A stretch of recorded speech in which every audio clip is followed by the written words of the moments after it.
ዴዚ የእግዚአብሔር ብርታት ይሁንና ጽናት ይስጥሽ የኔ እናት። እናታችንን በገነት ያኖርልን። ዴዚዬ ቅድስት ድንግል ማርያም ከጎንሽ ትሁን፣ ብርታት ይስጥሽ።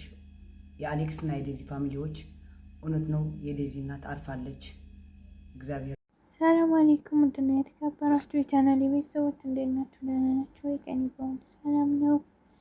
ውድ ሀገሬ ልጆች በያላችሁበት ዓለም ዳርቻ ሰላማችሁ ይብዛል። ለቻናሌ አዲስ የሆናችሁ ሰብስክራይብ በማድረግ አበረታቱን እና ዛሬ በአዲስ ቪዲዮ መጥቻለሁ። ያው ዛሬ ትንሽ ልብ የሚሰብርም የሚያስደነግጥም የሚያሳዝን ነገር ነው ይዤላችሁ የመጣሁት።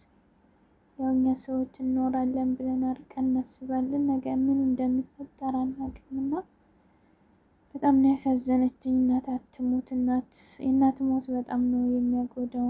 እናት የለችም ማለት ያው ጎደሎ ነው ማለት ነው። እና የዴዚ እናት ሞታለች። ያው ለሁላችንም ይሆናል አይደል ዱብ እዳ ነው የሆነብን እና በጣም ያሳዝናል። በጣም ነው ያሳዘነችኝ። ያው ከልጇም ጋር በፊት በልጇ ትዳር ደስተኛ ነበረችም አለመግባባት ስለነበረ እና ልጇ ጋር ዴዚ ጋር ብዙም አልነበሩም ማለት ነው። ምክንያቱም እሱ ጋር እንድትጋባ ፈቃደኛ አልነበረችም።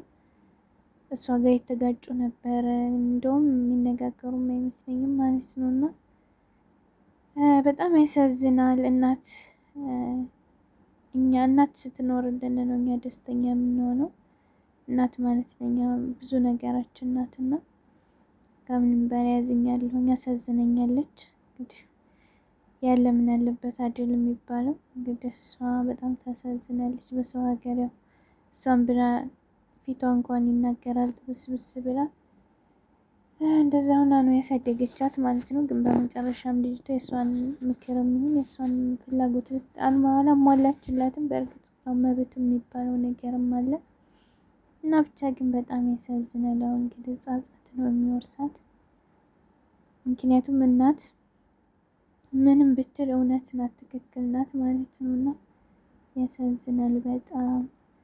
ያው እኛ ሰዎች ደግሞ አርቀን ነው የምናስበው ነገር እንደሚፈጠር፣ ወይም ነገ እንሞታለን ብለን አናስብም።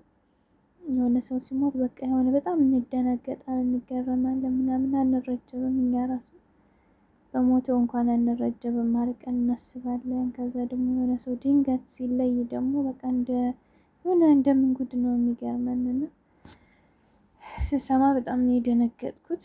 ለማመንም ከበደኝ። ውሸት ነው የሚለውም ነገር አስቤ ነበር፣ ግን እውነት ነው።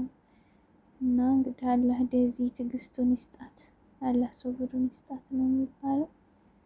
እና ቤተሰብ ይሄን ይመስላል። በጣም ያሳዝናል።